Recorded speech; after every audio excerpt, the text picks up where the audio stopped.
पुढची बातमी आहे मुंबई गोवा महामार्गाच्या संदर्भातली। मुंबई गोवा महामार्गावरची रखडलेली कामं ही गणेशोत्सवाच्या आधी पूर्ण करणार असं खासदार सुनील तटकरे म्हणाले।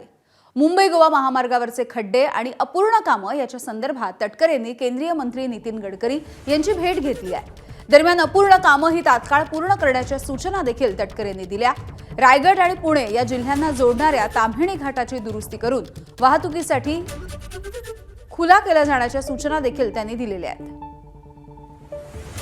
त्या बाबीची खबरदारी घ्यायला पाहिजे होती, ती दुर्दैवाने घेतली गेली नाही, अत्यंत खेदजनक आहे।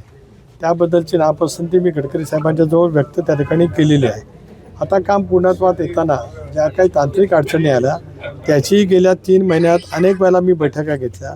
त्याच्यामध्ये फॉरेस्ट असेल, कोकण रेल्वे असेल किंवा इतर काय बाबी असतील, त्याच्यातून प्रश्न सुटण्याच्या प्रक्रियेमध्ये बऱ्यापैकी पुढे गेलेला आहे। त्याच पद्धतीच्या सुद्धा दिल्यात की जेणेकरून गणरायाच्या आगमनाच्या पूर्वी कोकणवासी जात असताना त्याच्यामध्ये बऱ्यापैकी दुरुस्ती त्या ठिकाणी व्हावी। मुंबई गोवा महामार्गावरती खड्डे बुजवण्यासाठी वापरण्यात आलेल्या पेवर ब्लॉकवरून मंत्री अदिती तटकरे आज चांगल्या संतापल्या। माणगावमध्ये आयोजित करण्यात आलेल्या एका आढावा बैठकीमध्ये संबंधित विभागाच्या अधिकाऱ्यांवरती अदिती तटकरे यांनी आपला संताप व्यक्त केलाय।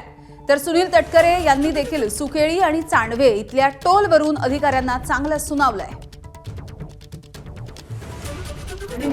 काम होऊ द्या ना, मग तुम्ही टोलचा हे करा ना, कामच नाही। आता तुम्ही सुकेईला समजा टोल घेतल्याच्या नंतर तो ॲप्लिकेबल पुढच्या पण नाही। खामच्या तिथं ती कोरा टाक्यावरती आता फ्लायओव्हरच्या खालच्या बाजूचा बायपासची परिस्थिती ती पलीकडे इंदापूरचं तसंच आहे। आता इंदापूरपर्यंत तुम्ही टप्प्यामध्ये तुम्ही तसं, त्याच्यामुळे तुम्ही आता टोल सुकेईचा टोल बिलकुल करायची घाई करू नका।